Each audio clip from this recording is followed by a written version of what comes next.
Welcome and thank you for watching. This is Afro Revolt, a channel that always try to highlight things that are touching on the human race. Now, I came across this video of a black lady giving lecture to the white audience, and it was so amazing because she was touching on things that can make people unite and ensure that we pull together regardless of our races. Now let us watch this video and make a comment in the end. I talk to white people a lot about is falling in love with other white people. So it isn't really a choice for people of color because in a system of oppression, we have to act like we like white people even if we don't. Yeah, I know. Yeah, that's true. So it's less of an option. It's more of our socialization and scripting, because in order for us to survive and navigate the systems and the worlds that we will face, there will have to be some of that. Yeah. But it feels very optional for white people to not like each other, not to fall just deeply, madly in love with one another. And I would like to offer that it's really not an option. That dividing ourselves into the good white people and those other white people is really not helpful or useful to anyone. It definitely isn't useful to people of color. And so I would offer, if you just start with the premise that all white people are good. I know the white people always laugh at that one. Like, do you know my people? I'm like, I do. I know them. But what I actually believe is that we are born. I want everyone to think about a baby you've seen recently or someone in your family. That baby is just so good. Yeah, nothing wrong with them. Just, wow, just breathtakingly wonderful, right? They come with things they don't even need, like fingernails and eyebrows, right? They come with that kind of stuff. And we were all those babies. And then something happened to us. And we call that the cycle of socialization. And so it is the lie here in this conversation is that we don't need each other. But I can guarantee you, we come into the world needing each other with very little apologies. We cry when we're hungry, right? And if you are fortunate to live a very long life, you will leave this world needing people. The only lie was the in-between part. The truth is we need each other now. We always need each other. And so I would offer, if we spent more time gazing into each other's eyes and falling in love, not just the work that needs to be done, but the what needs to be done makes it just that much simpler and that much easier, right? So in my head, when people are saying crazy stuff to me, because I do diversity work for a living, they say all kind of crazy things to me. My first thought is, I'm sorry that happened to you. Because what you just said, I'm willing to bet, has made people not like you, has not brought people closer to you, and it's not your fault that it happened to you. And so instead of getting, irate or rolling my head or whatever, I lean in with love and offer some guidance and assistance so that you can have a big, wonderful life all the time. Does that make sense? Yeah. So that's how I want you to treat all the other people you're going to fall in love with at the end of this. But let's talk a little bit about stuff white people get. One of my favorite ones is hotel shampoo, because I travel a lot. Yeah, I know. I thought everybody knew this, but apparently it's kind of popular that I say it, so I'm going to say it. So white people get free shampoo when they go to hotels. I think it would be really great if every time I checked into a hotel, they got me hair supplies for free. Like some oil, especially because you travel. Like if they had like maybe an ethnic kit, I think it would be great. I mean, yeah. Like don't do the 2-in-1 shampoo conditioner. I can't use that on my hair. I need a separate, and I need like good conditioner, not the, and so just noticing we think it's like all of these like really extreme things, right? Like, so we could talk about white people get jobs, right? And historically have been getting jobs that black and brown people couldn't get for years, right? But if we think about just the day in and day out things that really make your life just that much easier and better, sometimes it is the smallest of things for convenience that we take for granted or think everybody gets. So how many of the white people knew that like black and brown people probably shouldn't use the shampoo in the hotel? Okay, but look around, y'all. They're like 10 hands up. Yeah? Probably need to have some conversations going forward. I talk a lot about housing, mostly because it has intergenerational wealth attached to it. So the places in which people could inherit resource and land access to housing is really important. So it minimizes or takes some of the sting away from I worked really hard for what I got. Where I live, Black people could not move into certain spaces. We actually had racial covenants as late as 1970 written into our housing deeds. So the house that I grew up in, which was an all-white space, was actually bought by a front. My father was an executive at a company, but they would not sell it to a Black person. So someone from his office went. My parents did not actually see the inside of the house until they had already purchased it. That was in 1968. Yeah, it wasn't that long ago. And so noticing that even though we don't say it's happening, it's still happening, right? So think about your neighbors who are only selling to their family members who look like them. So it's still, no, it's not in the deed technically, but if it's still kind of happening, it's still happening, right? Not to mention the money that you get upon the sale. I'm going to have just one intersectional moment because I know you all just did the Women's March. We did it in St. Louis as well. Pay equity. We often quote the 76 cents on the dollar or 78 cents on the dollar. I'm going to offer that's white women. I actually believe women working together would be like super, uber cool, like rock star awesome for a couple of reasons. I think women are smart. I think we're pretty organized. I think we're loving, right? Ferguson popped off. I've yet to meet a woman who thought the tear gas thing was a great idea. Yeah. I've not yet met one woman who was like, oh, there's a crowd. Let's see if we get some armored cars and tear gas and rubber bullets out. Let's buy some new SWAT gear, guys. Like, yet to meet one woman who thought that was a great idea, right? And so just noticing if women could work across racial lines, how much further faster we would be as people. But we keep missing it. We missed it with the suffrage movement. We missed it with ERA. We missed it with civil rights. I'm offering now could be our time to work together. But we're going to have to use language that is more inclusive. So 76 cents on the dollar actually isn't inclusive language. Women of color aren't even close to that. And we could actually fight for it all, like we're trying to get to $1. Does that make sense? Yes. And so instead of being like, yay, it's improved 4 cents in 40 years, we could be like, hey, we need our dollar, right? Like all of us. I'm going to tell you the things that people won't ever tell you. Names is one of them. So in the U.S. white dominant culture, nicknames, if my name is Kathleen, often I will get a nickname like Katie or Kate, and it is a way of being endearing. It means I like you, love you.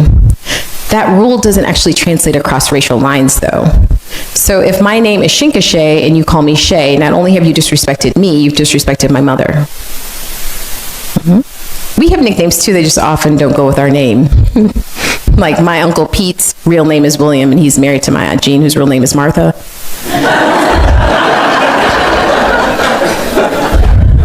I'm saying this out loud because often we think whatever culture we're in, we think is the actual rule. And I'd like to offer that other cultures, even within the United States, have different rules. And so I will give you another example of that, which is time. In U.S. white culture, time has meaning. It means you're reliable, dependable, and really it is a culture of early. On time is only 60 seconds. In Spanish, I missed the bus literally translates the bus left me. The global majority actually sees time as much more fluid. It doesn't have all of that meaning. We just made that part up, y'all. And so I would just say a couple of things. If time is really important to you, you probably need to tell people that really you want them to come early or actually on time instead of getting upset when they're 15 minutes late or an hour late. If I'm having a party at my house at 7 and you come at 7, you're helping me. Get ready. That's not why I gave you the time. I gave you the time so you knew what time to come after. Yeah, because it's fluid, right? So like the stuff isn't put up at 10. Yeah, if there are people still at my house, we still have stuff. And if you come at the door at 10, we greet you like, oh my gosh, I'm so glad you made it. I mean, like, where have you been? We don't do all that, right? Because relationships are really important, not the transaction, right? Two different cultural norms. So in Black space, I usually say you have about 3 questions to ask me. In US white culture, asking questions is transactional. It's how I get to know you. So you'll go to a party, they'll ask you like, how do you know the host? Like, this is crazy. Aren't we all friends of the host? Like, how do we get invited to this party? Like, why are we doing this, right? But in US culture, they're trying to get to know you, right? So they're gonna ask you a ton of questions. That doesn't work across cultural lines. If you have a relationship with me, I'll probably answer any question you have. But first, we form a relationship, then we ask questions. Does that make sense? Often I say this is because people are mostly afraid that they will not be liked or loved. This, again, is a white people thing. White people care about whether or not they're liked. I find this quite interesting. Paul Kivel is a race scholar, has actually done work on this. So not just Amy Hunter, if you need to research it. I know sometimes people need other people. I'll quote a couple other scholars for y'all to write down. Paul Kivel's done really good work on it, though. People of color don't walk around thinking people are going to like them. It's quite funny, actually. Almost even the opposite, right? And so just notice that that's your need to be liked. I'm going to cure you of this need and just offer, we already like you. Like, what if you walked around the whole world as if you were going to be liked? Now, really, this comes from familial patterns of an in and out culture. It has nothing to do with people of color. It has more to do with your family. So in majority white U.S. culture, there are these rules or customs or perceived thoughts and feelings about how you get in or out of your family. This also doesn't translate. I can't even imagine what you could do in my family for us to kick you out. Like, nothing. Like, I don't know. I mean, I've really tried. Like, if you went to like jail, I was like, well, then we'd have a party for you coming out of jail, I guess. I mean, you'd be gone. You wouldn't be out. I mean, we'd be shamed, but, like out for, just, there wasn't a whole lot of things, right? And so, just noticing like that is a thing. And so I'm going to offer you that if we're going to get really close, we're going to have a commitment with each other, not to push each other out. So I often say, instead of calling white people out, we like to call them in. Yeah. It isn't our fault what happened to us. These things get installed very early on when we're children. And so it isn't our fault that it happened. It is our responsibility as adults to actually work towards the kind of world we'd like to see, though. Does that make sense? All right. And dream big. People are like, oh, I just want to, no. Bigger. Dream bigger. Like, what would it really look like? Speaking in African American and other cultures of color, we say hello to each other. We acknowledge each other with a smile or head nod. It is a sign of respect. It doesn't really mean hi. I mean, it means hi, but it means more than hi. It means I see you. You are human. Now, I say this, and I like white people because they're like, okay, should I talk to all the black people? Like, I mean, you don't have to like do a formal hi, just like it's a very quick thing, because when I'm walking with my white friends, they're like, so many people. Like, I don't know those people. I don't know them. They're just black people. I walk by, I'm like, it's good. It's like my favorite part about being black. Let me be clear. This is my very favorite part. Like, anywhere I am, like walking down the street and like, it's good. You should try it. Now, I don't do this to white people because I understand it's not part of their culture. They do have a culture around speaking if you are wealthy or important. Yeah, you get a last name and you are often not ignored. So it's not like you don't have a culture of it. I'm just naming what the culture looks like. Does that make sense? All right, good deal. The last thing that white people get is stuff for you. Flesh tone, suntan, pantyhose. Like, I just think it'd be cool to buy makeup at Walgreens personally, like anywhere I am in the United States, instead of going to Sephora, which is much more expensive. All right, really quickly, there's some words that don't translate across race, so I'm going to briefly talk about those. Community is one of them. Oftentimes when white people are talking about community, they're talking about neighborhood. Community has a much broader words for people of color. It could mean where my mother lives, the to my sorority. I mean, it could be a bunch of stuff outside of a neighborhood. So that word doesn't translate across race. Culture doesn't translate across race, right? So when we're talking to white people about culture, they're like, we don't have one. You do have one. It is really just kind of peeling back what that actually looks like, right? So I mentioned time, I mentioned speaking, I mentioned smiling. If you go outside of the United States, they think it's funny that Americans smile. They think it's very false, and it's just a funny phenomenon, but it is a cultural phenomenon. Does that make sense? So just getting to notice what it is. Good has coded language. Hair is something that doesn't translate across race. I know. So there's no hair touching. Just, we're going to put that out there. You may not touch my hair. Yeah. I know you're curious, but you're not going to do that. You're not going to do that. Yeah. It comes in different textures. It's interesting. Yeah, it is interesting. Yeah, no touching of the hair, though.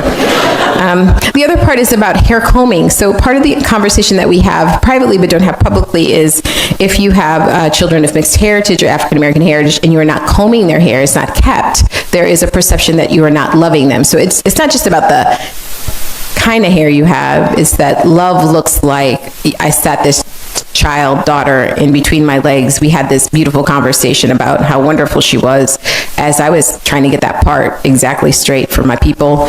And her hair looks nice. It is a sign or a symbol of care. It's not just about hair. So I thought I would help you all out with that. And then fear. Fear doesn't translate across race because what we are afraid of is different. I'm more afraid of what will happen if we do nothing.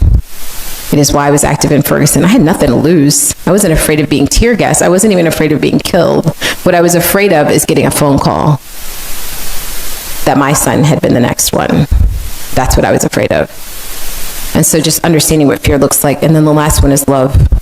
I honestly think we should probably work a little harder across the lines of race to really fall in love with each other. Not like a kittens and puppies love, but the kind of love you want to wake up to. The kind of love when it walks in the door you're smiling at, like that kind of love. And that doesn't translate across race very often. And if there was something I wanted us to work on, it would definitely be there. Things that white people don't know about education is honors classes and AP and gifted programs are also often racially based. Your child really is not that smart. I thought I would tell you that today. They're not. In the city that I live in, the school district, the high school is 90% African American. The honors classes are 90% white. Even I went up to the school and said, you don't honestly believe all the white people are brilliant and none of the black people are? Not like 2 or 3, right? And so just noticing like how we use these tools in the system of education, not to mention our curriculum, our teaching staff, which is not always culturally competent in the system of education, and how that hinders the progress we'd like to make.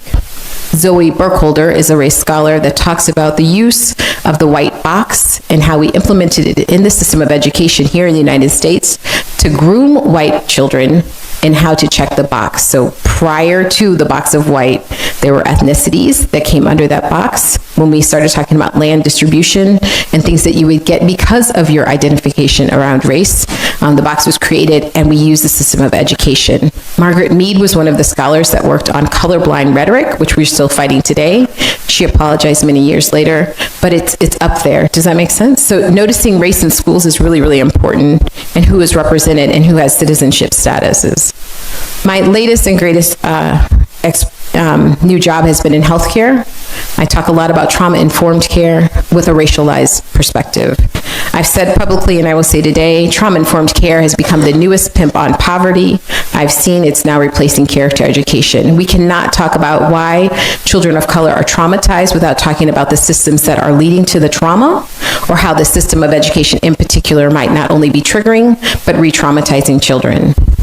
So if a child is walking into a space and they are never learning anything positive about people who look like them, never hearing anything positive about how brilliant they are, and having some teacher tell them that they're there to do something other than to coach and groom the brilliance they were born with, it is traumatic. And so I ask our trauma-informed care people and all of our educators to look inward, not outward. We act like poverty is this new phenomenon for people of color. So let me help you out here. There's never been a point in U.S. history where all the black people were rich and now they're poor. That would be traumatic. Black people in America have always been poor. Why is this a new, oh, they're poor, this is traumatic? I'm like, well, you know, we've been working through this, right? Why are we still where we are? Why are we landlocked into certain spaces, right? Why can't we buy houses in certain places? Why is this? How has the housing market and jobs affected intergenerational opportunities for black and brown people, right? So I work in healthcare, and when I look around at the presidents of hospitals across the country, I could almost name the black and brown presidents.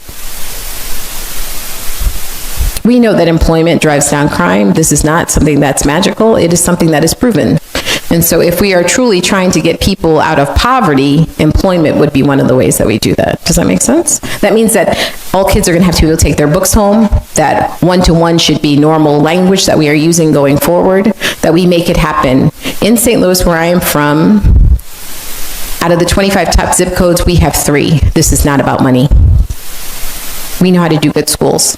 We know how to do this, and we know how to do healthcare. So one of the things that we have to talk about is mental health, as it looks in brown and black spaces. That means we probably need to stop over-medicating and under-medicating kids of color, that we need to take a real look at what that looks like going forward, that we need to get services. If I got to have it any way that I wanted, every school resource officer would be replaced by a therapist or 2. And they would also support the teachers, not just the children. So it has to be a real conversation that we have.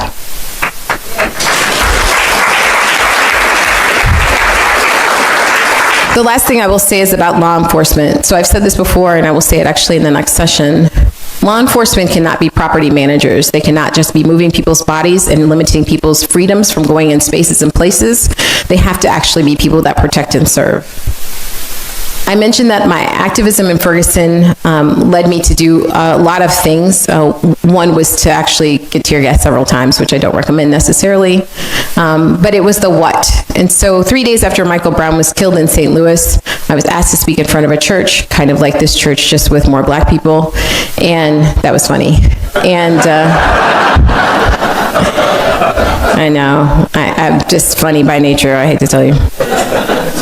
But I told a story that I had not told in 10 years prior to that moment. And I had not told the story because every time I told the story, I cried. And the story hit the wire, which it took me about 4 days to figure out why it was news. So I'm the mother of 4. God has a sense of humor. I had twins first. Yeah, I don't gamble or drink for this reason. Yeah. That's really true. I'm like, I know I'm really lucky. I had 2 kids on the first try. But when our boys were about 10, so we had this conversation, much like my parents had having boys, we had a conversation about when we were going to have the conversation with our sons to give them the talk. And we had decided, my husband and I had decided that we would give them the talk when they got to be as tall as I am, and I am 5 feet tall. So they were just 10. It didn't take long to get to be 5 feet tall. And so we sat our boys down, Andrew and Ashton, and we gave them the talk about what to do, what to expect. And we said the things that you have now heard probably over and over again since this moment 2 years ago. And they agreed at 10. They shook their heads in agreement. We told them, this is not the time to stand up for yourself. This is not the time to express your civil rights. It's not time to be indignant. This is not time to question law enforcement. We need you to do whatever they say. No matter what they say, we need you to do whatever they say because we want you to come home. We don't want to identify your body. We don't want to sit on the front pew. We want you to come home.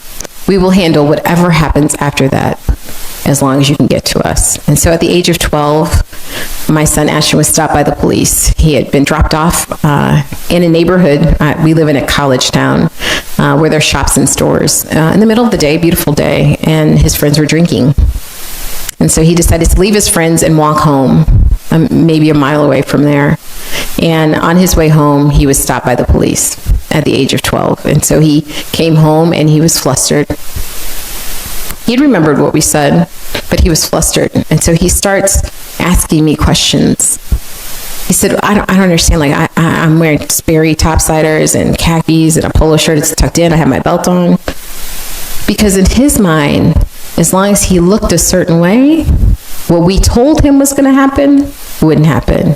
Because he was 12 years old. So he's trying to make sense of this. And at 12 years old, I knew, and then he knew what he was wearing would not matter. And so we asked a bunch of questions. Is it because of my race? Is it because I'm black? And I said, you know what, Ashton, I don't know. Maybe. He asked so many questions that day. And it was his last question that got me. So he looked at me and he said, Mommy, I just want to know how long this will last. And I looked at my 12-year-old son and said, for the rest of your life. I went to Ferguson, Missouri, because I don't want that to be true. anymore. I actually don't want us to have the conversations with our children and then to have the answer that I had to give my kid that day. I think we could change it, not just in law enforcement, but in education and in healthcare, in every place that we are. But we have to be not only deeply committed, but we have to be deeply connected with one another. And so I ask that you do this work, not for me and my kid, but now that you've heard my story, if I called and told you something happened to one of my children, you would grieve too. And so I need us to act like it's our kid out there on the line. And if you know anything about mommies, we fight like hecky do for a kid, right? Like 7 or 8 times getting tear gas, getting shot with, right? I'm willing to do that because I would rather die fighting for my children to be free than to live watching them be captive.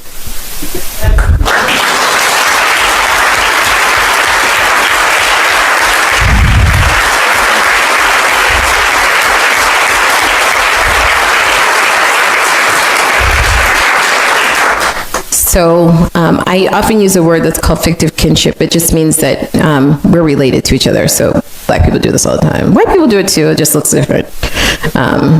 And yeah, they do. How many of you all have a man or a woman in your life you're not biologically related to, but they're like your brother or sister? Okay. There's a scholarship word for that. It's called fictive kinship. So I'm going to assume that we're all family now and in this fight together. Yeah? Let's make this happen, y'all. Thank you.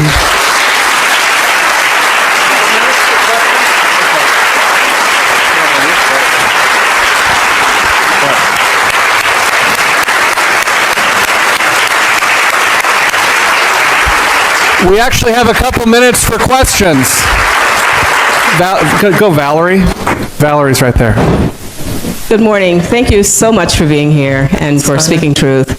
When I woke up this morning, I saw a Facebook post from our Senator Holly Mitchell, who's here in California, as well as dear friends who were posting about Tashara Jones, who's running for mayor.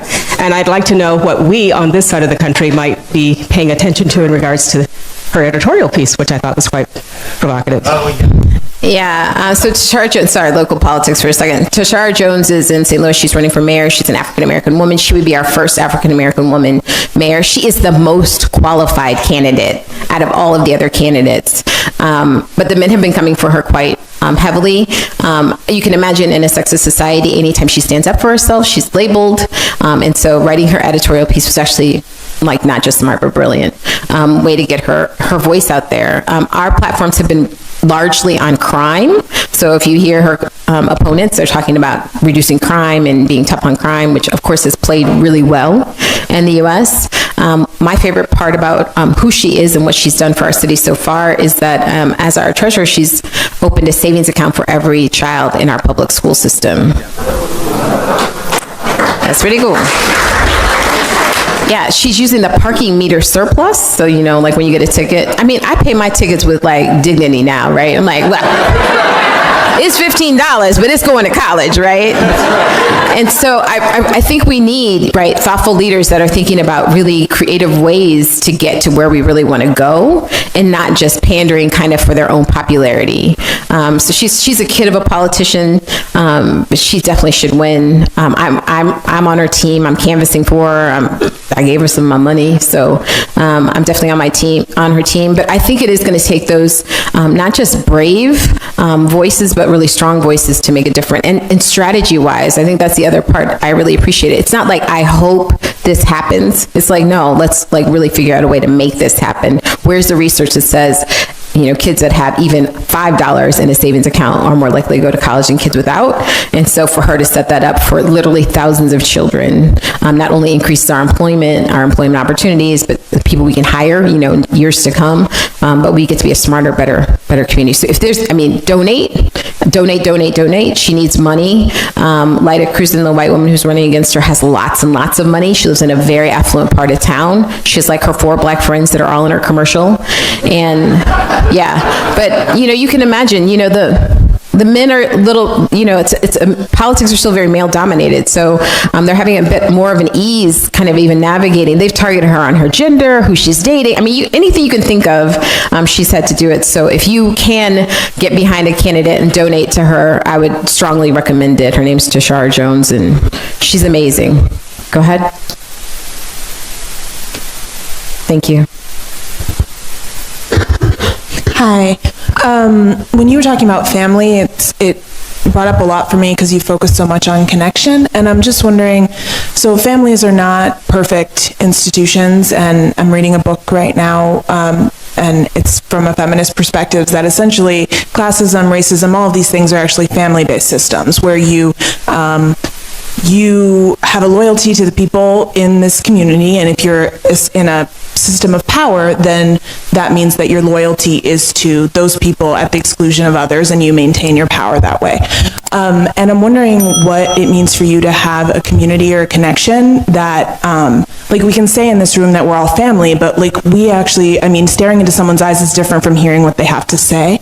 And so I'm wondering how those, I mean, you do this all the time, how those conversations go and how you produce a loving community, because families can exclude people, families can shun people, families contributed to the way the system is now. Yeah, so I actually started a group in St. Louis prior to Ferguson, but it took off after Ferguson, called Witnessing Whiteness. It's just for white people. And it's for white people to talk to other white people about racism, so that people of color aren't always, doing this grief porn kind of moment, telling our sad stories so white people can learn something, right? I was like, white people are actually smart enough to get this. But one of the things that I noticed from the white people that I was working with is they're like, well, it's just so cool. Like, you walk into a room and you're like friends with all the black people immediately when you get there. And like, you guys all know each other. And remember, we don't all know each other, right? But what I explained to them is that you can actually have this too, but you have to work on decolonization, which looks like community building. And there are two things that I say. One is, if you bounce, I'll catch you. I say that a lot. Like, 'cause people are gonna mess up, right? I mess up. People are gonna mess up. We're not perfect people. A lot of the forgiveness really is for ourselves, not for the other person, right? We know this part. But the other thing that I say often, and I say it pretty often, is there is nothing you could do to make me love you less. Nothing. There's not a racist thing you can say to me. I'm not confused about how good you are. And I think that has got to be the commitment that we have. We are used to falling in love with people who look like us. We're not used to falling in love with people who don't look like us. And part of that is because, what has happened here around race in particular in America has made the dehumanization of people necessary in order to have colonization, right? So in order to justify our inhumane treatment of people, we have to make them less human, right? So we talk about lynching pictures all the time. If you look at a real lynching picture, there are people standing behind, and often they're smiling, often they're children, right? So I have to think of, what did I have to say to my kid to make a human body hanging from a tree okay? And how does that spread throughout generations, right? Because when I think about mass incarceration, I don't have anybody in my family who's ever been incarcerated. But because those are my brothers and sisters, those are people who look like they could be in my family, I want to cry every time I think about it. And that has to be where we are. We have to work on decolonization, because it is the structures. We go to this individual place, and I really want us to we're all good. So stop the individual part, right? That's a luxury of colonization, is to only have to think about yourself and how you're moving through the world. If we're really going to make systemic and institutional change, we have to decolonize this. So that means that Hillary Clinton didn't win, and I was at a conference actually speaking the day after DT won. I don't say his name. And and I was at an all-white conference. I was doing a white solidarity. I was the speaker for the white solidarity part of the conference. I know. But what I said is, are you upset because your colonizer didn't win? Yeah. Because if we're talking about really creating something new, we actually have to create something new, right? So it isn't enough that, kids are going to the hospital and some kids are getting treated better than others, or your loved one. It has to be something new. It means that what we are fighting for, we are deeply entangled with each other around, and not just our own personal interests, right? My next talk is on Palestine, but they're my people. And so we have to expand the notion of just the biological people being your family. Because if I was telling you whoever got shot last night was your people, how we respond to that. And I'm going to say this really quickly is that sometimes we're afraid that we're going to never stop grieving. And what I will tell you is that that has never been true. But if you don't grieve the loss of something, you can't fight for what you'd actually like to see. You're still stuck in your grief. How many people have ever seen somebody and they're still stuck in their grief? And all you want for them is joy? Because you know joy comes next. So if we could get less afraid of being afraid and more excited about being in love, in real terms of love, we would move in such a spirit that fear would not impede our progress. That fear does not get in our way. And that our family is our family. And we don't ask them to be perfect, right? I had 2 parents, they were broken people. They came from broken people, right? I'm a mother of 4. I'm sure they're probably gonna need some therapy later. I did the best I could. You know, it's all you get. I did the very best that I could, you know, and it's not over, right? We're still here. I'm still going to work on it. But like, we have to make a commitment to stay with one another. And I think that's been the difference. I think we feel like we've had a luxury to leave each other, and instead we have to stay in the fight and stay together. Yes, I like the example this black lady is giving while addressing this white congregation in America.